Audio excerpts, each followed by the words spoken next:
अगर आपने ये आंसर राइटिंग के हैक्स जान लिए ना तो आपके एग्जाम के अंदर 10 से 15 नंबर तक बहुत इजीली इंक्रीज हो जाएंगे। तो हाय एवरीवन, मेरा नाम है प्रशांत।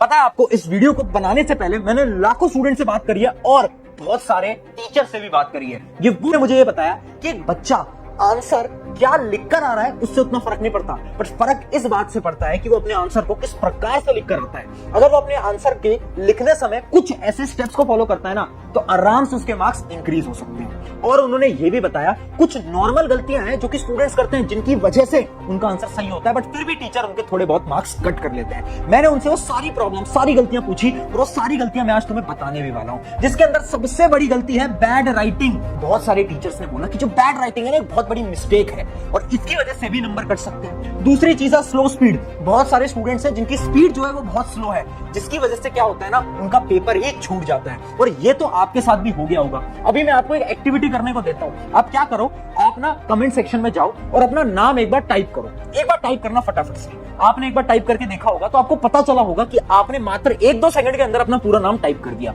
अब यही काम करो, एक नोटबुक लेकर आओ, उस नोटबुक पे एक बार अपना नाम लिखो पेन से।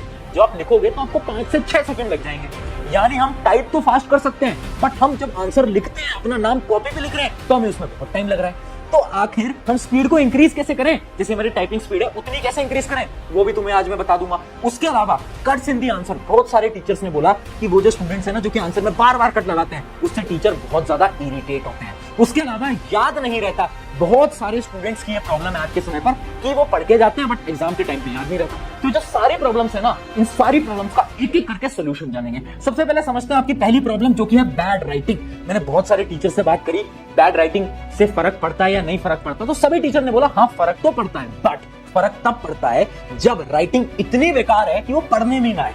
अगर आपकी राइटिंग ऐसी है ना जो कि पढ़ने में आ जा रही है तो उतना ज्यादा फर्क नहीं पड़ने वाला, बट राइटिंग इंप्रूव से उतना फर्क नहीं पड़ता। तो मैंने टीचर से पूछा तो फर्क किस बात से पड़ता है, तो उन्होंने मुझे एक बड़ी अच्छी टेक्निक बताई और उस टेक्निक का नाम था आंसर सीक्वेंस। यानी हर एक टीचर ने ये बोला कि एक स्टूडेंट आंसर्स को किस सीक्वेंस में अटेम्प्ट करता है वो बहुत इंपॉर्टेंट होता है। जैसे मैं अभी आपको 2 कॉपीज दिखाता हूं। ये है आपके सामने कॉपी नंबर 1, जिसमें आंसर 1 आंसर 2 एकदम नॉर्मल ऑर्डर के अंदर लिखा हुआ है और देखो बीच में स्पेस भी दी है। आप ध्यान से अगर देखोगे तो बीच में आपको यहाँ पर स्पेस भी दिख जाएगी। जबकि मैं आपको दूसरे स्टूडेंट की कॉपी दिखाता हूं तो इसकी राइटिंग भी नॉर्मल ही है, बट इसने गलत ऑर्डर के अंदर आंसर को अटेम्प्ट करा है और उसने स्पेस नहीं दी। ये देखो स्पेस बहुत कम है, जिसकी वजह से जब इस स्टूडेंट की कॉपी चेक होगी ना तो ऑटोमेटिकली इसके 3-4 नंबर कम आने वाले हैं उस स्टूडेंट के कंपेयर में, चाहे इनका पूरा आंसर सेम हो। अब इससे फर्क क्या पड़ता है? इससे फर्क ये पड़ता है ना बेटा, ध्यान से समझ लेना।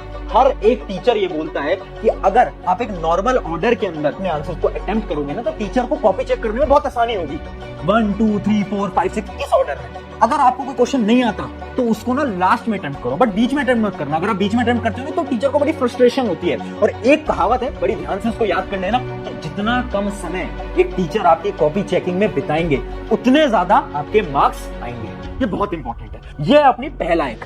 अब बढ़ते हैं आपकी दूसरी प्रॉब्लम की तरफ, जो कि थी कि आप बहुत ज्यादा स्लो लिखते हो। तो आपकी जो प्रॉब्लम है ना, इसका सोल्यूशन क्या है? तो इसी का सोल्यूशन है आपका fast writing hack. Fast writing hack के अंदर बेसिकली 2 पार्ट्स होते हैं। पहला आपका पार्ट है कुछ hand warm up exercises. Hand warm up exercise ये क्या होता है? देखो इमेजिन करो 9 बजे आपका एग्जाम है। अब आपको क्या करना है, एग्जाम से आधे घंटे पहले आप एक नोटबुक तो रख ही सकते हो अपने पास, एक रफ पेज को अपने पास रख ही सकते हो और पेन तो आपके पास हो गई। आपको क्या करना है, उस नोटबुक के ऊपर अपने पेन से कुछ एक्सरसाइज करनी है। एक्सरसाइज क्या है? ऐसा लाइंस बनाओ, ऐसा लाइंस बनाओ, ऐसी लाइंस बनाओ, फिर ऐसी लाइंस बनाओ, फिर ऐसी लाइंस बनाओ, है ना, फिर ऐसी ऐसी लाइंस बनाओ, ऐसी ऐसी लाइंस बनाओ। इनसे क्या हो रहा है? इनसे आपका जो हैंड और जो ब्रेन मूवमेंट है ना वो कोऑर्डिनेट हो रहा है। और जब आप आंसर लिखने जाओगे ना तो जो आपकी प्रॉब्लम है ना कि आप बहुत धीरे धीरे लिखते हो, वो प्रॉब्लम खत्म हो सकती है। तो ये तो होता है हैंड वार्म अप एक्सरसाइजेस। तो जो प्रॉब्लम है ना कि पेपर छूट जाता है, कभी नहीं छूटने वाला, इसके बाद ट्राई करके देखना। अब बढ़ते हैं आपकी अगली प्रॉब्लम की तरफ। अगली प्रॉब्लम आपकी ये थी कि बीच बीच में बहुत सारे आप कट्स लगाते हो। आपने भी नोट करा होगा कि आप बार बार हर बार कट्स लगा रहे हो और टीचर जो होते हैं जब वो कट्स देखते हैं ना तो बहुत ज्यादा इरिटेट होते हैं, क्योंकि उनके लिए क्या है ना कि जब भी आप एक आंसर को कट करते हो उन्हें लगता है कि यार बहुत बेकार स्टूडेंट है और वो आपके मार्क्स वहां पर कट कर सकता है। बट उसी का मैं एक आपको सोल्यूशन देने वाला हूं, वो है लॉन्ग आंसर हैक। इमेजिन करते हैं कि एग्जांपल लेते हैं। एक एग्जांपल है इस क्वेश्चन का। मान लो एक क्वेश्चन है ना, ये आपके पेपर के अंदर आया ये क्वेश्चन और आपको याद है कि उसके 4 पॉइंट्स होते थे, 4 या 5 पॉइंट्स होते थे, वो जो आपके लॉन्ग आंसर होते हैं।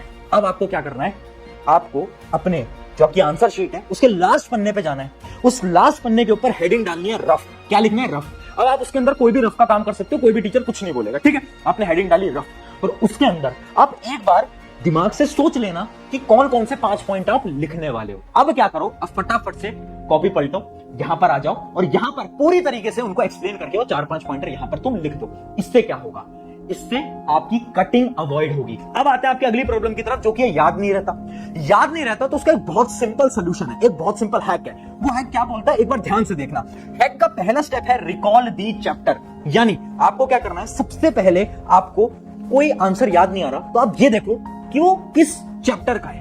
आपने मान लो चैप्टर आइडेंटिफाई कर लिया, अब आपको क्या करना है, अब आपको टॉपिक आइडेंटिफाई करना है कि किस टॉपिक के बारे में पूछ रहा है ना। आपको आंसर नहीं आता, आप बस इतना सोच रहे हो कि किस टॉपिक के बारे में पूछ रहा है। आपने टॉपिक आइडेंटिफाई कर लिया, अब उस टॉपिक से रिलेटेड कुछ भी लिख कर आ जाओ, कुछ भी, और लिखना हमेशा पैराग्राफ की फॉर्म में। क्यों? क्योंकि एक साइकोलॉजिकल हैक है, जब आप बहुत बड़े पैराग्राफ के अंदर आंसर लिख के आते हो ना, तो शायद हो सकता है कि आपके टीचर उस पूरे पैराग्राफ को नहीं पढ़े, वो ऊपर से पढ़े और शायद आपको उसके अंदर आधा 1-2 नंबर मिल भी जाए। ऐसा भी हो सकता है। इस वजह से जब भी कोई क्वेश्चन ना आए तो उसको छोड़ना नहीं है एग्जाम के अंदर। हमें क्या करना है, हमें सोचना है कौन से चैप्टर का है, कौन से टॉपिक का है, और पैराग्राफ की फॉर्म के अंदर उस टॉपिक से रिलेटेड जो भी आता है वो जाकर हमें अटेम्प्ट कर देना। ये बहुत ज्यादा इंपॉर्टेंट स्ट्रैटेजी होने वाली है हर एक स्टूडेंट के लिए। ये थी आपकी सारी प्रॉब्लम्स। अब मैं सारे टीचर से जब मैंने बात करी ना, तो मैंने समझे कुछ प्रेजेंटेशन हैक्स, कुछ प्रेजेंटेशन टिप्स, कुछ ऐसी टिप्स जिसकी मदद से आपके एग्जाम के अंदर मार्क्स बहुत अच्छे आ सकते हैं। तो वही टिप्स मैं आपको फटाफट से बता देता हूं, कुछ सिंपल प्रेजेंटेशन टिप्स जिससे आपके मार्क्स इंक्रीज होंगे। जिसके अंदर सबसे पहली अपनी ट्रिक होती है द कीवर्ड स्ट्रैटेजी। मैं आपको विद एग्जांपल दिखाता हूं कीवर्ड स्ट्रैटेजी क्या होती है। जैसे यहां पर ध्यान से देखो, मान लो मैं एक आंसर लिख रहा हूं, जब भी मैं आंसर लिख रहा हूं ना, तो उस आंसर के जो इंपॉर्टेंट वर्ड्स होंगे ना, उनको मैं क्या करूंगा, अंडरलाइन कर दूंगा। जैसे कि मैंने यहां पर कर रखा है, ये वर्ड इंपॉर्टेंट है, मैंने अंडरलाइन कर दिया, ये वर्ड इंपॉर्टेंट है, अंडरलाइन कर दिया। इससे क्या होगा, जब भी कोई एग्जामिनर आपकी कॉपी चेक करेगा, आपके टीचर आपकी कॉपी चेक करेंगे, तो उनका सारा फोकस जाएगा अंडरलाइन वाले वर्ड्स पे, है ना। और अंडरलाइन पेंसिल से करनी है, अंडरलाइन वाले वर्ड्स पे उनका फोकस जाएगा। वो देखेंगे अच्छा बच्चे ने सही लिखा है, ठीक है, बच्चे ने सही लिखा है, इसने भी सही लिखा है, ठीक है, और वो सिर्फ अंडरलाइन वाले वर्ड्स को पढ़ेंगे, उन्हें लगेगा आंसर सही है, आगे बढ़ेंगे। आपके पूरे आंसर वो नहीं पढ़ते, ये रियलिटी होती है। मैं सच बता रहा हूं, नंबर इससे बढ़ जाते हैं तुम्हारे। बहुत इंपॉर्टेंट है। ये थी आपकी पहली प्रेजेंटेशन टिप, ट्राई करके देखना। अगली प्रेजेंटेशन टिप की तरफ बढ़ते हैं, जो कि है डोंट यूज शॉर्ट फॉर्म्स। याद रखना, हर एक टीचर को ना बहुत ज्यादा बुरा लगता है जब तुम कोई शॉर्ट फॉर्म लिखते हो। शॉर्ट फॉर्म क्या होती है, बहुत अजीब अजीब सी तुम चीजें लिखते हो ना, जैसे राइट नाउ को आजकल तुम RN लिखते हो, बिकॉज को BCZ लिखते हैं। तो ये जो जितने भी शॉर्ट फॉर्म्स है ना, जो कि हम टेक्स्ट में आजकल जो हम टेक्स्ट करते हैं एक दूसरे को, तो हम इन शॉर्ट फॉर्म को यूज करते हैं। इन सारी शॉर्ट फॉर्म को अवॉइड कर देना। अगर गलती से लिख दिया ना, मैं सच बता रहा हूं, एग्जाम के अंदर नंबर बिल्कुल कटेंगे तुम्हारे। अगला प्रेजेंटेशन टिप की तरफ बढ़ते हैं, जो कि है cuts with the help of pencil. यानी जब भी आप कट लगा रहे हो ना, इमेजिन करो गलती से कुछ गलत हो गया, मान लो यहां पर आप ध्यान से देखो, कुछ गलती से मेरा गलत हो गया, तो अब मैं क्या करूंगा, मैं उसे पूरा गंदी तरीके से कट नहीं लगाऊंगा, मैं पेंसिल लूंगा, एक प्यारा सा एक सिंपल सा स्ट्रेट कट लगा दूंगा, एकदम स्ट्रेट। ट्राई करना स्केल से कट कर दो, उससे क्या होगा, एकदम तुम्हारा आंसर नीट एंड क्लीन लगेगा। एक बार इस आंसर को तुम ध्यान से देखो, कितना नीट एंड क्लीन लग रहा है आंसर, है ना, एकदम साफ सुथरा लग रहा है, जबकि इसके अंदर कट्स नहीं। यानी जब हम कट्स लगाएं, अगर हम पेंसिल की मदद से लगाएंगे ना, तो ऑटोमेटिकली क्या होने वाला है, हमारी जो नोटबुक है, जो हमारा आंसर है, बहुत बेहतरीन दिखने वाला है। अब बढ़ते हैं हमारी अगली प्रेजेंटेशन टिप की तरफ, जो कि है न्यूमेरिकल हैक। देखो, तुम मैथ्स जैसे सब्जेक्ट को तो अटेम्प्ट करते ही होगे, फिजिक्स जैसे सब्जेक्ट को अटेम्प्ट करते ही होगे, तो उसके अंदर एक स्ट्रैटेजी बता रहा हूं मैं।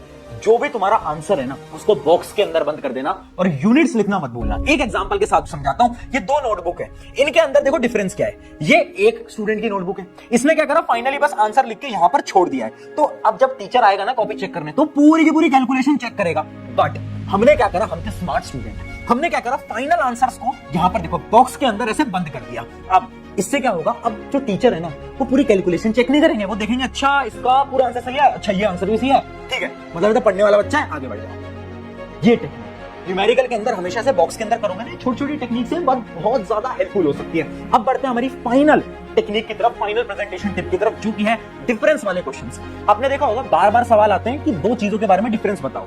हम क्या करते हैं ना, हम पहले एक हेडिंग डालेंगे, फिर उसके बारे में लिखेंगे, फिर दूसरे के बारे में लिखेंगे। ऐसा कभी मत करना। डिफरेंस वाले क्वेश्चन अटेम्प्ट करने का एक सिंपल स्ट्रैटेजी है, जैसे कि तुम देख सकते हो।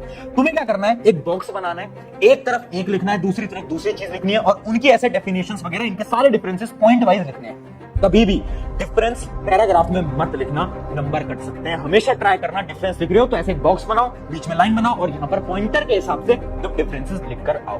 ये सारी ऐसी स्ट्रैटेजीज थी जो कि बोर्ड एग्जाम वाले, जितने भी तुम्हारे स्कूल टीचर्स हैं, सब इसी स्ट्रैटेजी के हिसाब से क्या करते हैं, आपकी कॉपीज को चेक करते हैं। तो अगर आपने इसको फॉलो करा, मार्क्स तो बिल्कुल बढ़ने वाले हैं। जाओ अब इन सारी टेक्निक्स को अटेम्प्ट करो अपने एग्जाम के अंदर, फटाफट से क्या करो, मार्क्स लेकर आओ। और आई होप आपने अपना नाम तो कमेंट करा ही होगा कमेंट्स के अंदर। कितने सेकंड के अंदर नाम कमेंट करा, कमेंट